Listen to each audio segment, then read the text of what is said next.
En este espacio se habla de la propiedad privada, del Estado de Derecho, de la economía de libre mercado. Se habla de principios y funciones de la libertad en todos los ámbitos de la vida nacional. Aquí se habla libertad. RCR presenta Aquí se habla libertad con Víctor Maldonado. En un llano tan inmenso como el cielo, voy a podar un jardín para que duerma tu cuerpo. En un mar espeso y ancho, más ancho que el universo, voy a construir un barco para que navegue el sueño. Un universo negro como el ébano más puro, construir de blanco nuestro amor para el futuro. En la noche cerrada voy a detener el tiempo para enseñar a tu lado que nuestro amor es eterno. Y volar, volar tan lejos, donde nadie nos obstruya el pensamiento. Volar, volar. Bueno, 24 de mayo del año 2023. Aquí se habla libertad, escuchando al fondo un libro nuestro con Marc Anthony y la India, en una grabación que tiene unos 10 años. Se le notan los 10 años de más a Marc Anthony, se le notan. Pero en fin, dos voces maravillosas interpretando una canción también magistral.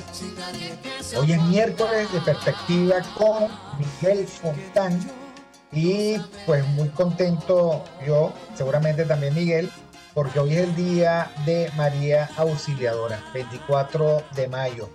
María Auxiliadora de los cristianos, que es la Virgen de los Salesianos, la Virgen de Don Bosco. Y por supuesto es una advocación muy antigua que viene del siglo IV de nuestra era, pero que bueno, se ha mantenido como parte de lo que uno pide, pues María Auxiliadora de los cristianos, que nos defienda en nuestras causas. Gracias a los que se conectan por rcr750.com y por las redes sociales @rcr750. A Miguel Fontán lo consiguen por @Miguel Fontán. En mi caso, @VJMC. Gracias a todos los que nos buscan en TuneIn a través de Radio Caracas Radio, y un fuerte abrazo a la comunidad del chat de YouTube de nuestro canal RCR750 en vivo. En cuanto a YouTube, por favor, ya saben, suscríbanse, denle like, ayuden a mejorar la capacidad de disparo, de tiro de nuestros programas. Saludos a María Macei, a Pedro de Armas y por supuesto al hombre par, Miguel Alejandro Fontán Tilbe, que está también por allí. Y está aquí porque hoy es miércoles de Perspectiva. Gracias a Jaime Nestares en la dirección general de la estación, a Catherine Manzano en la gerencia de producción y en la producción de este programa, a don Julio Pinto, el MacGyver de los controles, Génesis Rodríguez en la producción de contenido. Bueno, Miguel, bienvenido. Tenemos 15 días sin hablar en el programa por razones de servicio eléctrico y suministro de energía en la zona donde vives.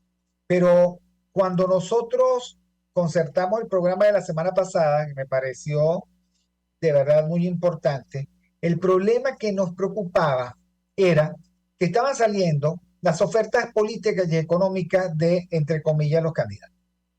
O sea, una temporada en donde la gente imagina lo que puede hacer. Y tú con muchísima crudeza y realismo dijiste, bueno, mira, nada de eso tiene sentido si no hay una definición, una apreciación certera de lo que es el marco institucional de este momento. O sea, por supuesto que nosotros deberíamos sentirnos obligados a imaginar el futuro y a trazar un camino, pero futuro sin ruta realista fantasía. Entonces, hablemos un poco del marco institucional como factor determinante de lo que efectivamente se puede hacer en otra jugada. Aquí ya vimos cómo fracasó el mantra de Guaidó: cese de la usurpación, gobierno de transición y elecciones libres. Fracasó además porque el G4, el elenco del fracaso y la Cosa Nostra se indigestaron, porque lamentablemente nuestros políticos son así, agalludos, agalludos. O sea, ¿qué quiere decir eso? Bueno, ellos simplemente no quieren el, nada que les perjudique sus expectativas de poder. Sueñan el país, no a favor del país, sueñan el país por los montos del poder que ellos quieren preservar. Bueno, por supuesto que se atragantaron. Ni cese de la usurpación, ni gobierno de transición, ni elecciones libres. Y sin embargo, todo pareciera indicar que les guste o no a los soñadores de ahora, aquí tenemos que imaginar esa transición, que no va a ser un lecho de rosas, sino que va a significar el afrontar un conjunto de dificultades de marco institucional para poder llevar adelante un proyecto de liberación del país. Obviamente, los que se comen el cuento de que la cosa está perdida, pues son como el señor del lápiz, que quieren gobernar con Padrino López, ¿no? Entonces, eso implica que aquí nadie ha reflexionado sobre lo que es una transición. Implica que ellos están vencidos antes de sacar la pistola del cinto, no antes de echar el primer tiro. Ni siquiera han sacado la pistola del cinto y ya están rodilla en tierra frente a un régimen que a ellos les conviene invencible. Entonces, bueno, Miguel, quiero que sobre eso y otras cosas que a ti te parezcan podamos hablar hoy. Bueno, querido amigo, gracias por permitirme estar aquí nuevamente. Sí, lamentablemente el miércoles pasado la Venezuela que se arregló se desarregló. Ya viene rato desarreglándose. Y qué bueno ese tema. Lo que pasa es que ese tema no tiene 10 años, ese tema va a cumplir casi 30 años, porque ese era mi tema preferido de mi adultez temprana. Y me trajo muy buenos recuerdos, no solamente de ese periodo de vida en el que uno soñaba un futuro y podía tenerlo y alcanzarlo con esfuerzo, sino también en un país, precisamente, ya que hablas de las instituciones, donde el marco institucional tenía una significación distinta a la que tiene ahora. No solamente tenía una significación para el país, sino que dentro del trabajo que se desempeñaba había una significación meritocrática, por supuesto con todos sus bemoles y sus asuntos que arreglar, pero definitivamente era un signo meritocrático, y así se pasaba al resto de la sociedad. O sea, la forma de movilizarse era precisamente trabajando duro y estudiando. ¿Por qué? Bueno, porque así podías acumular méritos que te permitieran un mejor trabajo, que te permitieran un mejor desempeño, que te permitieran escalar y mantener posiciones no solo jerárquicas, sino también de respeto dentro de tu comunidad laboral y de tu comunidad social. El asunto es, querido amigo, como ya hemos conversado, que ese marco cambió. Los asuntos de mérito ya no vienen por el esfuerzo y por la preparación, sino por la capacidad de lealtad y de arrastrarse que tengan las personas. Entonces, claro, cuando tú te planteas un programa como si esto fuese la Venezuela anterior, que tenías una base institucional con la cual puedes responder a ese programa, o estás en otro país donde todavía la democracia y esos signos de la democracia liberal se mantienen, que es precisamente el esfuerzo y el mérito, bueno, ese programa puede ser viable. Pero cuando tú te planteas eso sin revisar, o por lo menos sin decir, con alguna pincelada, cómo tú piensas revertir el panorama institucional, uno se hace una pregunta. ¿Será que lo contempló se está refiriendo a un programa después de que tenga 3 o 4 años en el poder que va a ejecutar en uno solo, porque la limpieza institucional de las significaciones, por supuesto, eso va a llevar limpieza institucional del malandraje y de la criminalidad que está ahí inmerso. Pero también tienes que revisar qué vas a hacer con aquellos que no son ni criminales ni corruptos, que los hay, pocos quizás, pero los hay, pero tienen una limitación cognitiva, bien sea porque no están preparados para el cargo, bien sea porque no tuvieron la oportunidad de prepararse, porque eso ha hecho el régimen. El régimen lo único que pide es lealtad perruna. Y tienes que ver qué vas a hacer, cómo vas a Ahora, tú lo que ejecutar estás ese proyecto. planteando, Miguel, y con mucha razón, es que la primera clave del marco institucional de hoy es que se arrasó la meritocracia, y la meritocracia no es otra cosa sino el fundamento de las organizaciones eficaces. Entonces, Ah, nuestras instituciones públicas están el- el- dominadas por el diletantismo, cuyo único mérito es la lealtad a la revolución y O una en todo fuerte caso, ideologización. sí, o en todo caso, porque eso, una vez que se tomaron las instituciones, en algunas instituciones cambió, no es tanto la lealtad a veces a la revolución, o sea, que estés militando dentro del proyecto revolucionario, sino es precisamente que tú puedas adaptarte a cualquier cosa que se le ocurra al proyecto revolucionario. Entonces, tiene gente que es militante de ese proyecto, pero tiene gente sin criterio, sin mérito, sin preparación, sin argumento para estar ocupando un cargo. Pero además tienes una mezcla porque tienes espacios donde ya el mérito no tiene sentido, porque todos los que estaban allí con mérito se fueron, bien sea porque renunciaron, bien sea porque se jubilaron, bien sea porque migraron del país.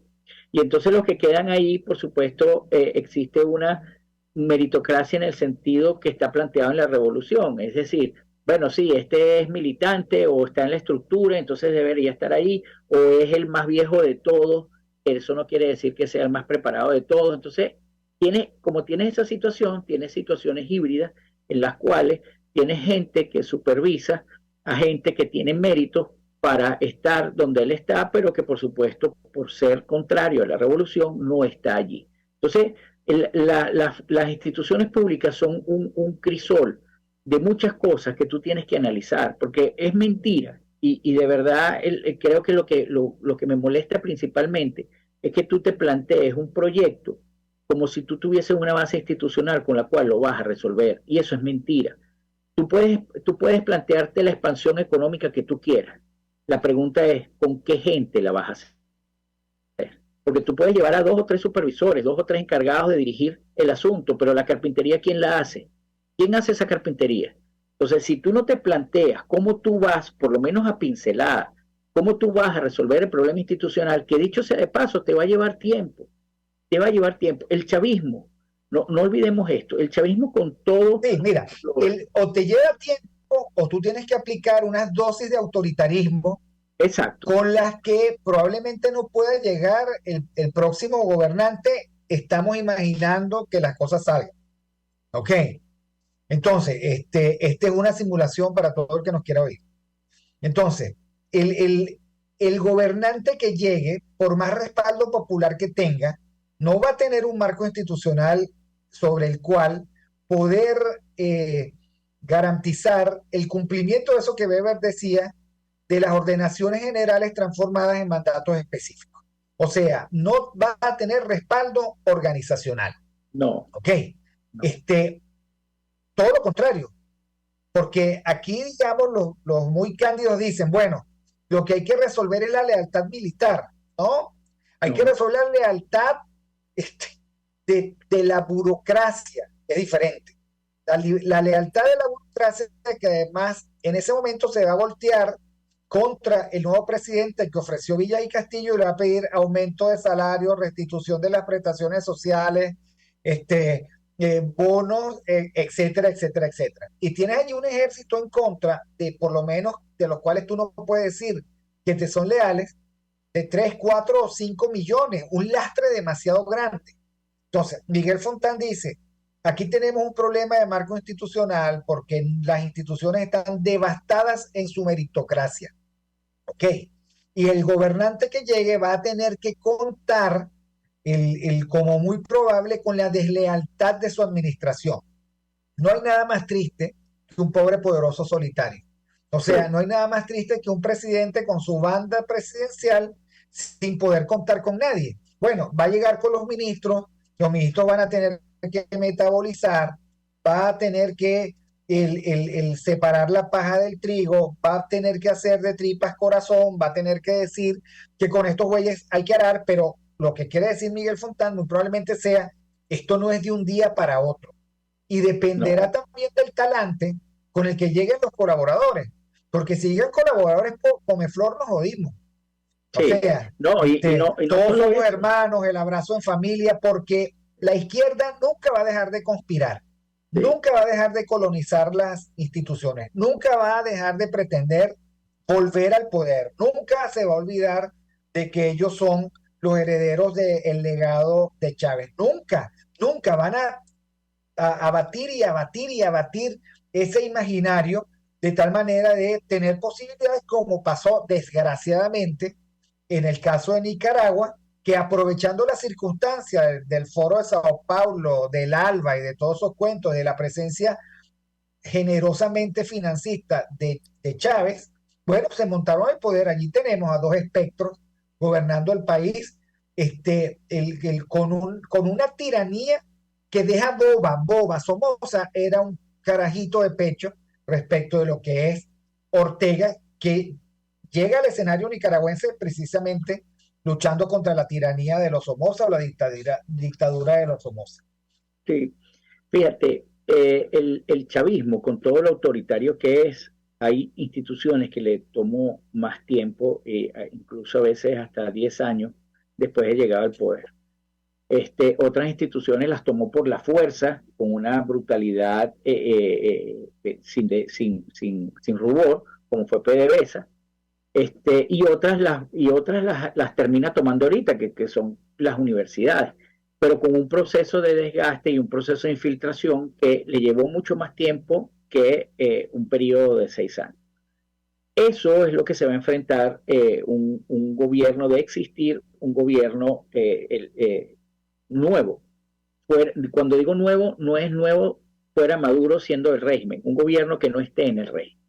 Y un gobierno que no esté en el régimen, la verdad es que esa transición, el primer gobierno tiene que entenderse como un gobierno de transición, el cual tiene que hacer cosas que va a contradecir el pensamiento democrático, si el pensamiento democrático se entiende precisamente como tú lo decías, Víctor, como vamos a sentarnos todos, aquí nos respetamos todos y vamos a ser amigos y vamos a llegar a acuerdos. Por supuesto que ese no es un pensamiento democrático. ¿Por qué? El pensamiento democrático necesita unas condiciones esenciales para subsistir. El pensamiento democrático necesita personas que respeten las reglas de juego, personas que respeten las dinámicas, personas que estén dispuestas a ajustarse a esas reglas de juego y a esas dinámicas y a convivir con ellas, y cuando lleguen al poder a promoverlas. Lo que está planteado ahorita, cuando tú tienes una mezcla que tienes oportunistas, enchufados, criminales y estás lleno de corruptos, eso no existe. Ese planteamiento inicial no existe. Lo que tiene que hacer un demócrata es precisamente crear esas condiciones. Por eso es que cuando uno habla, hay unos términos que están desde el siglo pasado, que quizás no son muy conocidos o muy leídos. Está la democracia liberal y está la democracia totalitaria, y así le llamó Talmon a esta democracia que se hace en el marco democrático, que busca, entre comillas, la libertad, pero que tiene una diferencia con respecto a la actitud frente a la democracia. Esto, como es un proyecto colectivista, todo lo que esté enmarcado para hacer cumplir ese proyecto colectivista está bien. Y si tú no estás en ese proyecto colectivista, yo, aunque tenga el nombre de democracia, yo te puedo excluir, te puedo eliminar del espacio, te puedo inviabilizar, y no me estoy contradiciendo.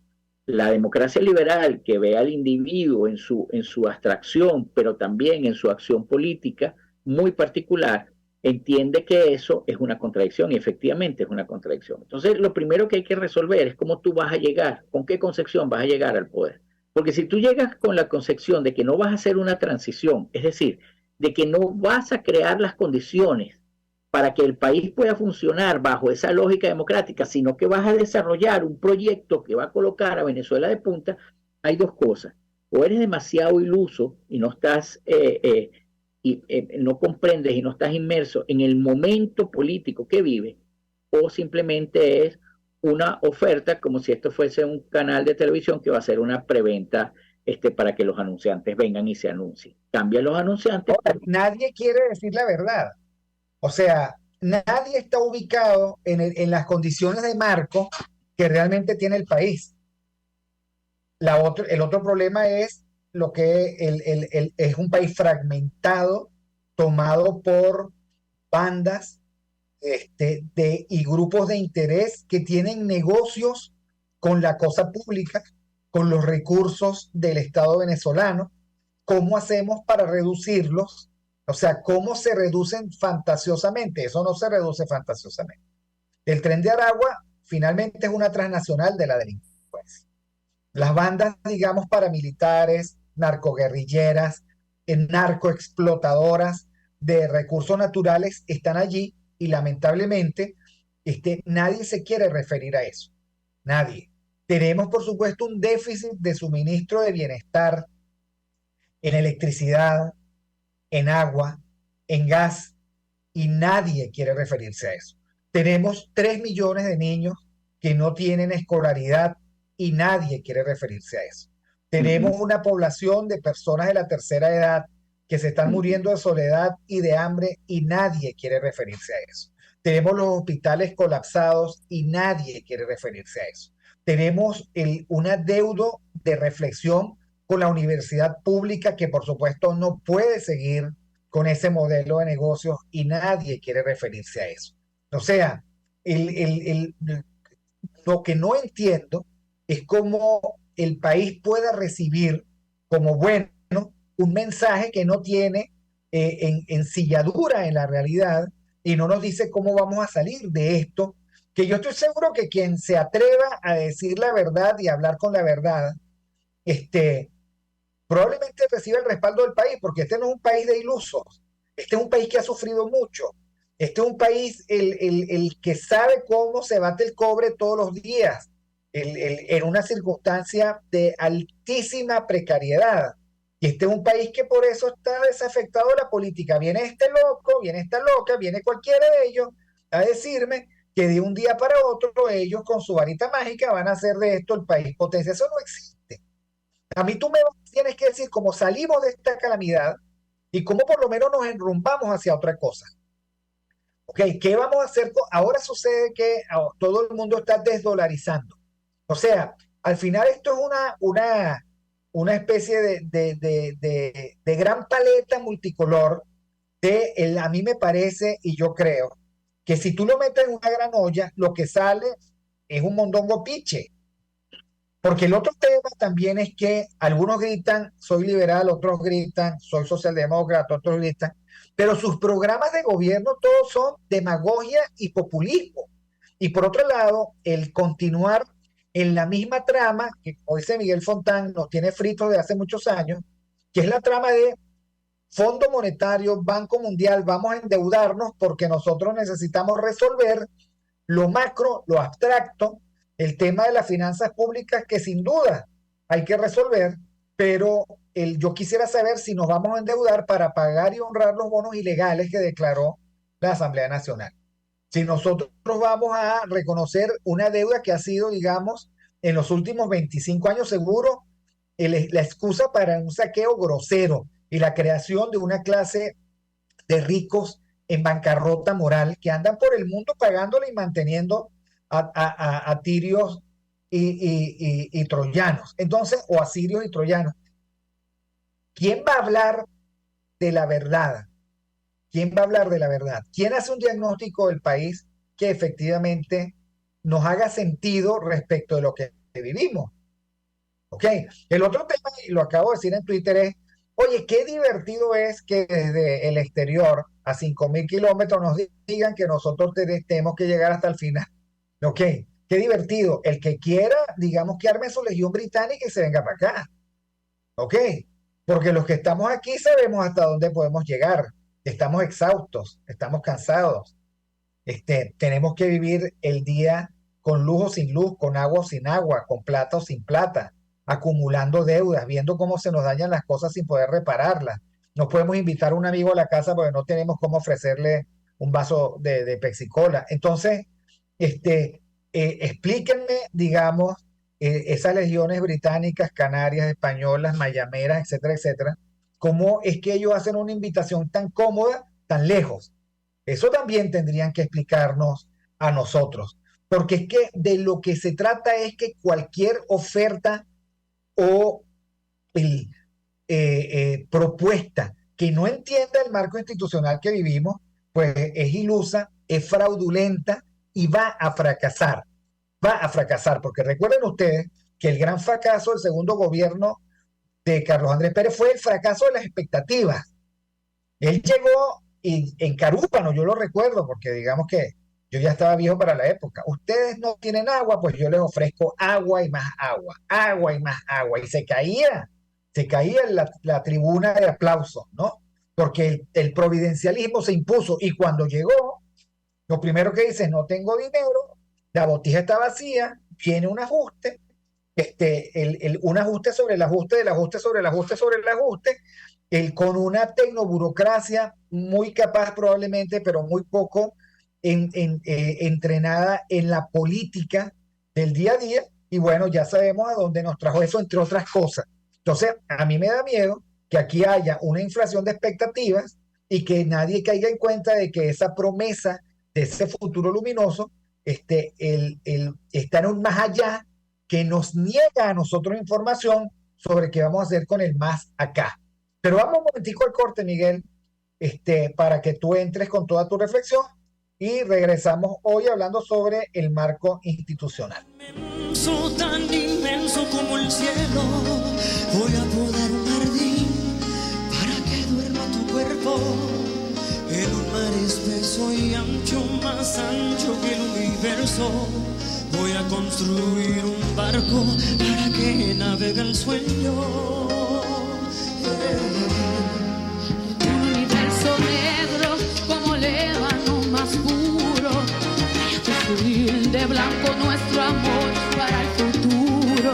En una noche cerrada voy a detener el tiempo para señalar a tu lado que nuestro amor es eterno. Y volar tan lejos, Donde nadie nos construya el pensamiento. Volar, volar sin miedo, como palomas libres, tan libres como el viento. Aquí se debaten temas de interés nacional e internacional. Aquí se habla libertad con Víctor Maldonado. Solo por RCR.tv, la radio que se ve. Puedes seguirnos en nuestras redes sociales. En Twitter, @RCR750, la radio que se ve. Pretty woman, na, na, na, na, na. La gran estilista Teresa está al frente de su salón de belleza Tarina, con su maravilloso equipo de profesionales peluqueras y manicuristas. En el salón de belleza Tarina siempre vas a lograr el look de la mujer bonita. Está en la planta alta del Centro Comercial Galerías Prados del Este. Ven para que te consientan. Pide tu cita por el 0414-222-6577. Salón de belleza Tarina. Atención como tú lo mereces, con todo cariño. Pretty woman. Cómo prevenir enfermedades, cómo actuar en casos de emergencias médicas, cómo mantener una buena calidad de vida. Todas estas interrogantes tienen su respuesta en RCR Salud. Todos los domingos con el Dr. José Eduardo Troconis. Comparte con nuestros oyentes notas de bienestar físico, salud mental y social para el buen desarrollo del ser humano. RCR Salud, todos los domingos a las 10 de la mañana por RCR.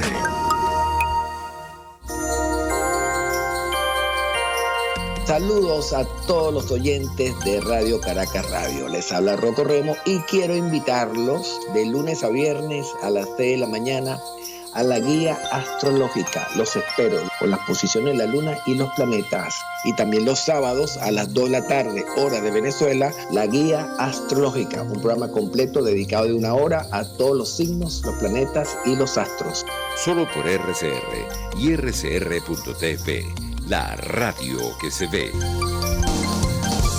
RCR 750 AM. Porque lo bueno une.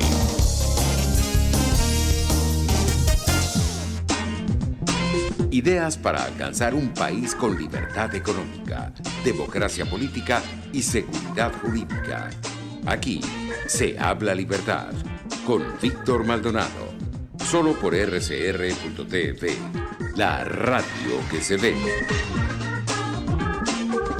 Bueno, continuamos hoy con miércoles de perspectiva con Miguel Fontán, 24 de mayo. Aquí se habla libertad, Día de María Auxiliadora. De los cristianos desde aquí, por cierto, un saludo caluroso, amable, afectuoso con los salesianos de Venezuela, que de verdad le echan un cerro. Son es una congregación muy empeñada, muy sencilla, muy modesta, muy discreta, pero muy empeñada.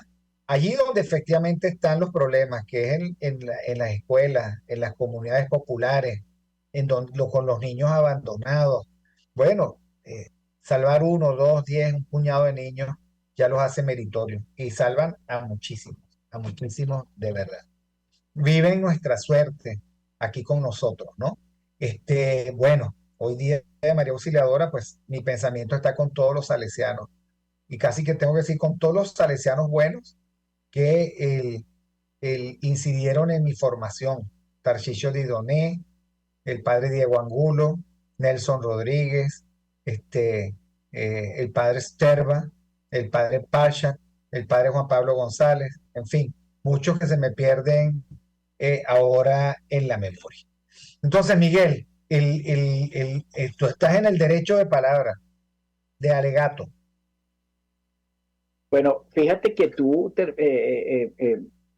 terminabas la reflexión del segmento anterior con aquello de unas propuestas que tratan de resolver el más allá sin tener en cuenta el más acá. Y cuando yo te escuchaba me hizo recordar el discurso cuando Winston Churchill ante la Casa de los Comunes sucede a Chamberlain, que dice: yo solo tengo que ofrecerle sangre, esfuerzo, lágrimas y sudor.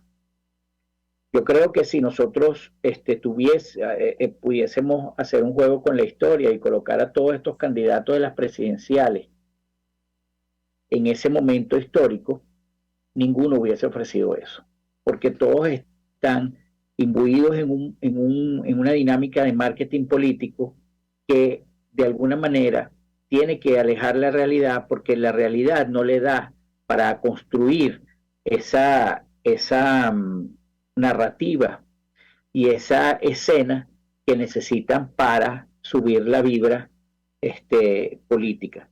Y esa vibra política, lamentablemente, el chavismo ha contribuido a que todo eso sea superficial y banal. Esa es nuestra gran desgracia. Entonces, cuando todo aquel que se enfrentó a Chávez lo hizo en los términos con lo que lo hacía él, todo aquel que se enfrentó al régimen lo hacía en los términos que lo hacía él, y el régimen lo que hacía era plantear un proyecto político como si estuvieses viendo BTV, mientras la realidad iba por otro lado. Por supuesto que a él no le afectaba la realidad, porque él dominó todas las instituciones y anuló el costo político que puede tener un representante cuando ofrece algo a su representado que no cumple, y entonces el representado por su soberanía en ese momento lo destituye. Aquí eso no pasa, porque se hizo del entramado electoral, se hizo de las reglas electorales, de las dinámicas que están alrededor de las elecciones, y además se hizo armas que defienden ese resultado electoral. Entonces, claro, ¿qué tenemos aquí? Aquí tenemos un proyecto político que lo que trata es de subir la vibra colectiva para ser emocional el apoyo y no ser racional. Entonces, si partimos de eso, por supuesto que vamos directo al fracaso.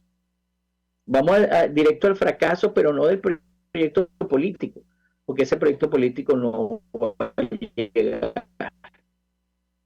Vamos al fracaso de la expectativa de que ese proyecto político era bueno, pero no pudo llegar. Y así siempre se mantiene abierta esa posibilidad sin que el ciudadano o sin que la mayoría de los ciudadanos se planteen si ese proyecto político es viable realizarlo en los primeros 3 años o en el primer año, si se puede iniciar en el primer año.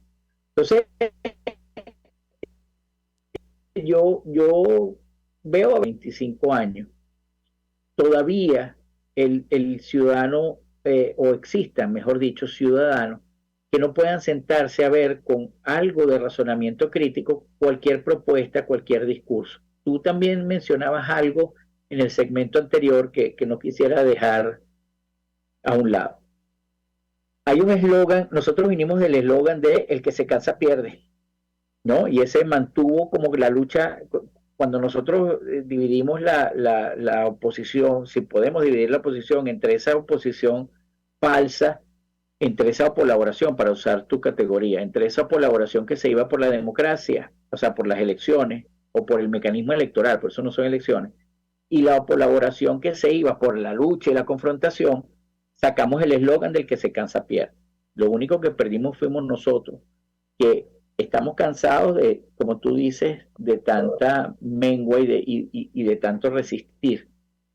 Y ahora tenemos un eslogan que va a algo así como la lucha hasta el final, sin percatarse que cuando estamos en una lucha existencial, que es la que plantea siempre el régimen, hasta el final, ¿qué significa? Porque hasta el final significa hasta poner el único capital político que uno tiene en esta vida, o que uno nace con esta vida, que es precisamente la vida de uno. Ese es hasta el final en una lucha existencial, porque en una lucha electoral, hasta el final significa, bueno, ya perdí, listo, este fue el final de la lucha electoral. Entonces, cuando uno se plantea la lucha hasta el final, hay que revisar cuál final. Porque si la lucha es hasta el final electoral, esa lucha ya ni siquiera vale la pena darse, porque esa lucha ya se Lo que sabe. pasa es que uno no puede saber cuál es el final si tampoco nos dicen cuál es el principio. Ese es un problemón. ¿Ok? Porque es como una brújula loca. O sea, que va dando vueltas y que uno no tiene forma de verlo. Entonces, claro, el problema está, como tú bien lo planteas, que parte de la saturación nacional tiene que ver con que aquí ni siquiera se honran los lemas de campaña. ¿Ok? Aquí, por ejemplo, tú dijiste el primer lema, ¿no? El que se cansa pierde. Y ahora sucede que el gran exponente de ese eslogan es un potentado europeo. El mismo que dijo fuerza y fe. O sea, lo que quiero decir es lo mismo que hizo Guaidó, que desguazó el reglamento, el estatuto del interinato, porque hay que decirlo.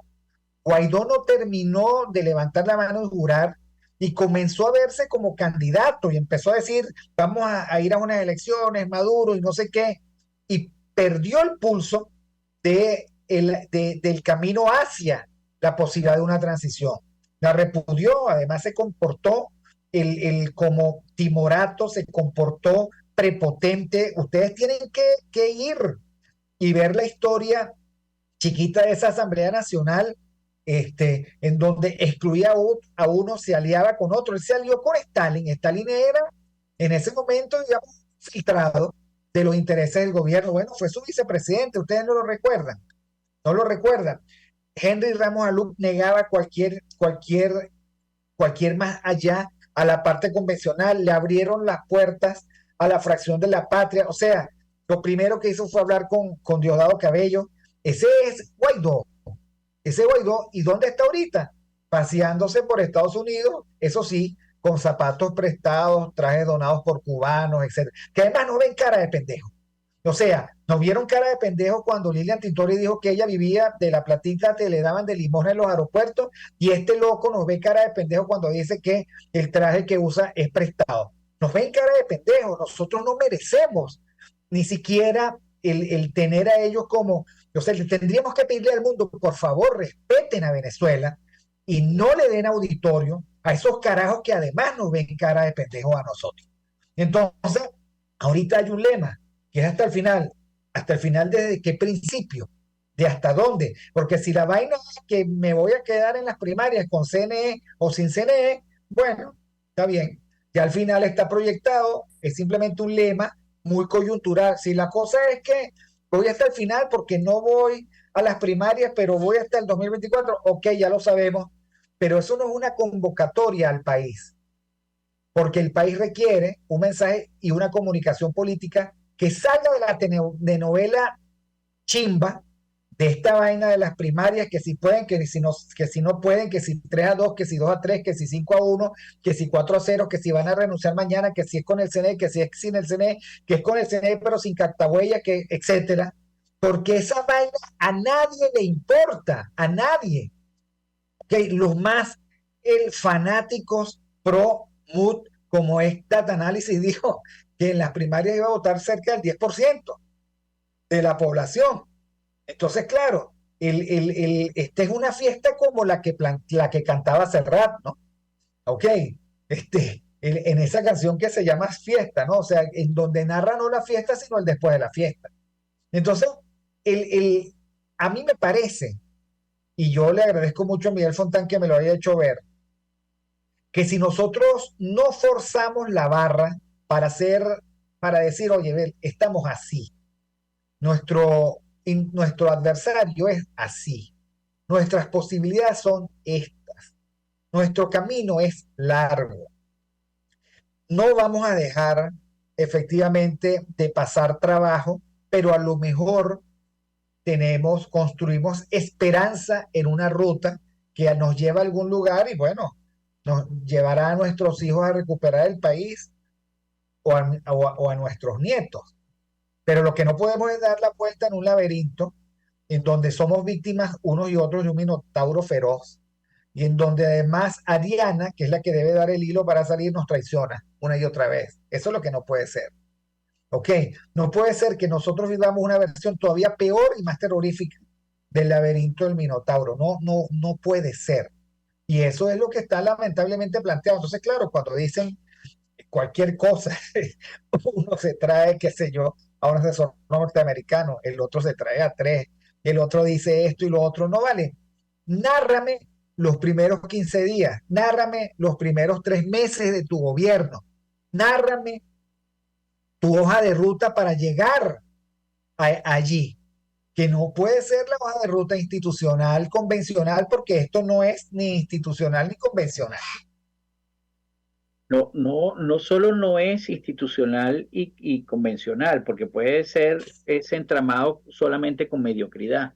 Es que no es tampoco institucional y convencional, porque ahí no solamente hay mediocres e incapaces, y hay criminales que están dispuestos a hacer algo, y que la pulsión de la muerte, por supuesto, la tienen presente y el resto de los ciudadanos no la tenemos presente. Nosotros no nos estamos planteando, por lo menos en este momento, una lucha donde esa sea la última pulsión, donde ese sea el último acto, precisamente porque ya en las protestas anteriores, sin ser esa la pulsión, muchos llegaron a esa pulsión y no ha pasado nada. No hubo una transformación del país, ni siquiera hubo una transformación del pensamiento político, al contrario, ahí María Macei nos recordaba la transformación de un Capriles que va a cobrar ahora un Capriles Pokémon, que saca una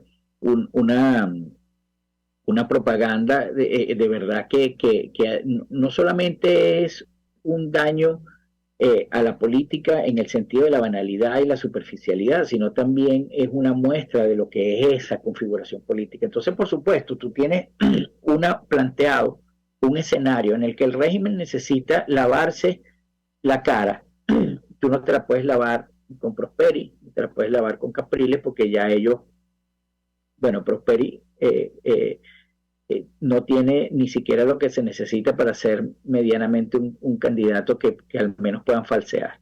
Capriles ya demostró que lo único que era un muñeco del marketing político y se desinfló. Y ahora está haciendo todo Pero claro, cuando tú te planteas esto, lo único que quedaba era un candidato que se había planteado una ruta distinta, que la había planteado precisamente desde lo que creíamos en ese momento que era la comprensión del país, y la única ruta posible era la resistencia hasta que se acumulara fuerza. Si no hubiese llegado Churchill como primer ministro, bueno, Chamberlain le hubiese dado el país a los alemanes. No se sabe qué hubiese pasado ahí después, pero por lo menos en ese momento se lo hubiese dado a los alemanes. Entonces, claro, cuando nosotros tenemos esa misma situación en la que la lucha es existencial en lo político, también en la vida, porque un pensionado a lo mejor no te van a matar con un tanque, pero un pensionado que gane $20 y tenga que comprar medicinas porque sufre de la tensión, lo estás condenando a que en cualquier momento le da un infarto, o que esté mal alimentado, porque tiene que decidir entre comprar una pastilla y comprar comida, se va a morir de desnutrición. Entonces, sabes que yo te conté que ya tengo la jubilación, ¿no? Y la verdad es que la experimento para saber cómo es la cosa. O sea, para tratar de vivir lo que viven millones de venezolanos. Ok, te cuento que hoy a mi hijo se le pichó un caucho y entonces tuve que ir a la cauchera. Bueno, en ese trajín, en primer lugar, un caucho, el más barato, $80. No hay plata para eso. Entonces, en el trajín de cambiar el caucho, pagué $2 por el tema, y entonces yo le decía al señor, bueno, mire, aquí le dejo la mitad de la jubilación. Ok. sí. Pero de verdad que yo no, a ver, me duele mucho porque yo sé que muchos venezolanos lo único que tienen en este país es ese ingreso. Y por eso es que se están muriendo, porque no pueden comprarse ni una medicina, es que no pueden hacer nada, nada, nada. Nada Claro, con eso. Y eso es lo único que tienen. Y yo me imagino, además, perdona que te interrumpa, Miguel, que abren frenéticamente el monedero tal o la cuenta que tienen para ver si les cae un bono, o sea, colocan al ciudadano en una circunstancia de angustia existencial inmerecida, porque además ellos no tienen un cronograma de pagos de nada, sino que juegan al conductismo más perro, más coño de madre, hay que decirlo así, para que la gente esté como el perrito esperando siempre el alimento. Y eso es terrible, y lo vivo, digamos, para saber efectivamente, porque es que si uno no lo vive, no lo entiende. Si uno no está metido en eso, uno no lo entiende. Y uno no sabe de miedos, uno no sabe de angustias, uno no sabe de las terribles circunstancias que viven millones de ciudadanos venezolanos, que además están viejos, están solos, están flacos, están arruinados y no tienen, digamos, ninguna otra alternativa el que esperar que caiga del cielo el meteorito, Miguel Fontán. Perdona la interrupción. No, y ahí es donde está la crueldad, Víctor, ahí es donde está la crueldad, porque si tú le dices a alguien que está desesperado hoy, que si tú llegas vas a poner un país casi que en 4 años a ser puntal en el mundo, por supuesto que dentro de la desesperación, porque ya no queda más nada, en la pirámide de Maslow ya estamos en el borde de abajo y estamos a punto de crear uno subterráneo. Y por supuesto que siempre es mejor ver el panorama así. El asunto es que mientras tú estás, como tú dices, mientras tú no padeces eso, mientras tú lo estás viendo nada más como algo referencial a lo que le vas a sacar un discurso político, mientras tú no te paras de verdad en la necesidad y la entiendes y la comprendes y la experimentas, la demagogia es muy cruel. Porque la demagogia en un país como el que era Venezuela antes, que había pobreza, pero como tú fíjate que tú comentabas anteriormente, tú ibas a un lugar humilde y en ese lugar humilde jamás faltaba una taza de café. Tú ibas a un lugar humilde en la mañana y en ese lugar humilde jamás faltaba una arepa, ¿verdad? Tú vas ahorita a muchos lugares en donde no te pueden dar café porque tienen el café justo del día y en el que darte una arepa significa que en algún momento te vas a quedar sin ella. Entonces, cuando tú te planteas el país así, Cuando tú lo experimentas así, por supuesto, no solamente los mensajes son distintos, no solamente el compromiso es distinto, sino la necesidad de triunfar es distinta. Porque aquí simplemente se hace para satisfacer un ego inflado, un ego que se infla en encuestas, pero que se desinfla en la realidad. Entonces, si nosotros no somos capaces como sociedad de instaurar el pensamiento crítico, de usar la razón más que la emoción, de sentarnos a ver cómo se resiste mientras se generan las capacidades, que es a mediano y largo plazo, para poder parir algo que nos represente de verdad y que se plantee una lucha sincera, como la que se planteó Churchill cuando llegó a ser primer ministro. Nosotros no vamos a tener chance. Nosotros lo que vamos a hacer es una antología de frustraciones y de momentos infelices que cada día nos van degradando más. Lo que cambia es la velocidad. Uno los degrada más rápido, otros los degrada más lento, pero no cambia la tendencia. Todos vamos en degradé si nosotros no logramos encontrar los intersticios donde se podamos resistir, los intersticios donde podamos crear una representación política distinta que no sea demagógica, y los intersticios donde podamos compartir principios y valores que nos permitan enfrentar no solamente la situación, sino los dilemas. Porque no existe candidato en las primarias, no existe candidato en las primarias que en un momento determinado tenga que tomar una decisión difícil y ser coherente con ella. Una decisión difícil puede ser, mira, esto no es, aquí no se puede ser demócrata en el primer año, hay que hacer una dictadura comisoria porque no, tenemos que resolver el problema de la criminalidad. ¿Cómo tú te sientas a negociar con el Tren de Aragua? ¿Cómo tú vas a sacar la criminalidad y la corrupción de las instituciones? Porque tú lo hablabas antes, tú puedes tener todos los ingresos que quieras, bien sea porque te los financió el Fondo Monetario Internacional o porque los conseguiste de PDVSA. Y cuando esos fondos pasen por las instituciones, porque son a través de las instituciones donde tú vas a desarrollar el proyecto político, se los van a robar. Y se los van a robar porque tú no dijiste cómo vas a hacer para que tengas unas instituciones medianamente orientadas al mérito y medianamente orientadas a un compartir común, que es hacer una Venezuela grande. Porque las instituciones están no solamente deterioradas en su capital profesional, que no sé cómo estará eso ahorita, que conozco algunas y es patético, sino también en su dinámica y en sus principios y valores que comparte. Porque en un estado de naturaleza, para tú sobrevivir, tienes que entender que el estado de naturaleza tiene principios distintos a un estado democrático. Entonces, ¿cómo tú te vas a plantear el sueño sin decir por dónde, como tú lo decías, por dónde vas a iniciar? Por lo menos una pincelada. Alguien, por supuesto que siempre vamos a tener alcahuetes que van a salir, es que eso es estratégico y eso no se... No, pero nosotros no estamos para eso. A nosotros que no nos digan ahorita, yo no te puedo decir, porque entonces eso es el inicio del embauque. O sea, ese es el inicio del embauque. Yo creo que esta clase política uno le tiene que tener la cuerda corta, ¿ok? La cuerda muy corta, porque esta clase política es capaz de traicionar a su propia sombra, ¿ok? Si no, veamos el célebre golpe del 30 de abril. El 30 de abril era como una vuelta canela para atrás, un triple salto mortal para que quedara en el mismo sitio, ¿ok? Nada más y nada menos que con el presidente del Tribunal Supremo de Justicia, con la Fuerza Armada Nacional, porque con quién más querían adelantarse, ¿ok? Entonces, yo sí creo que la exigencia democrática ahorita debería implicar colocar en el debate en el punto de partida y el punto de llegada de una transición factible, por lo menos como ejercicio imaginativo, por lo menos. Sí. ¿Okay? Porque lo que han demostrado hasta ahora es que ninguno es capaz de convocar al país con la fuerza que se necesita, por lo menos para pensar que eso es posible. Sí, es que no es solamente la fuerza, Víctor, creo yo que ya no la hay. O sea, yo no veo ninguna capacidad.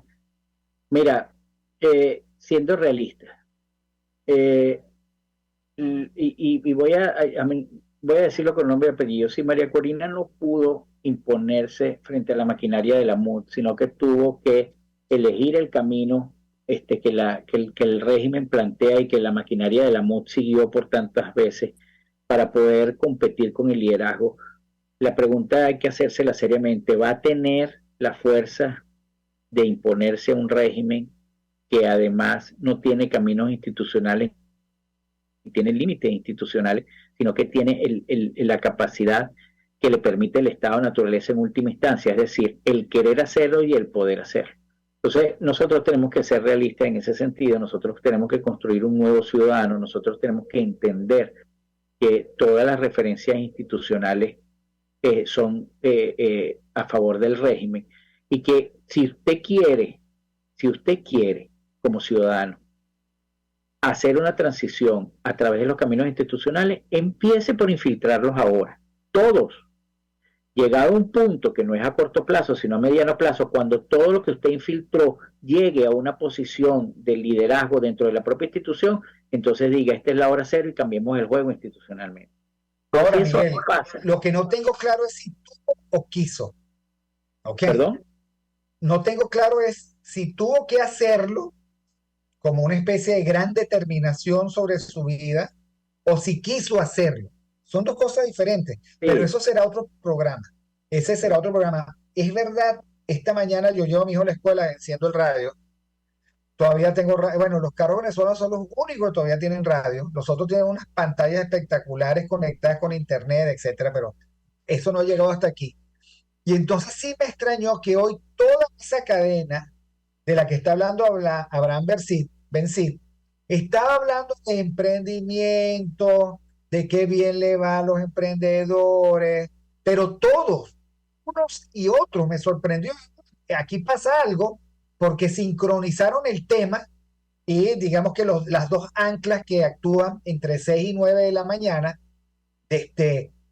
estaban, pero abandonaron, digamos, la política y se dedicaron, qué sé yo, a las bellas artes. E incluso en el canal más politizado estaban hablando no de política, sino de noticias como la licencia que le dieron pero nada más. Sí, probablemente por allí pasaron los esbirros comunicacionales. Eso es una gran pregunta, porque es que hay decisiones que son éticas, que no le cuestan nada a un gobernante cuando llegue. Conatel, cerrado, fuera. ¿Ok? Esa es la cosa que hay que hacer, alguien tiene que decirlo. Ahora, esta Cosa Nostra es tan cobarde, ¿ok? Tan cobarde, que aun cuando el RCTV tiene una declaración de restauración de la Comisión Interamericana, ¿ok? Del Tribunal Latinoamericano, cuando eso llegó aquí, que estaba el Parlamento, ni siquiera quisieron considerarlo en serio, porque ellos, la verdad, temen la libertad de expresión. O sea, la libertad de expresión es la de ellos, no la del país. Pero bueno, Miguel, ya no podemos seguir más. Muchísimas gracias por este miércoles de perspectiva, que creo que quedó redondito. Gracias a Jaime Nestares en la dirección general de la estación, a Catherine Manzano en la gerencia de producción, en la producción de este programa, a don Julio Pinto, el MacGyver de los controles, a Génesis Rodríguez en la producción de contenido, y en la orquesta Marc Anthony y la India cantando Vivir lo Nuestro. Feliz día de María Auxiliadora, que María Auxiliadora nos auxilie. De eso se trata. Se trata, gracias. Un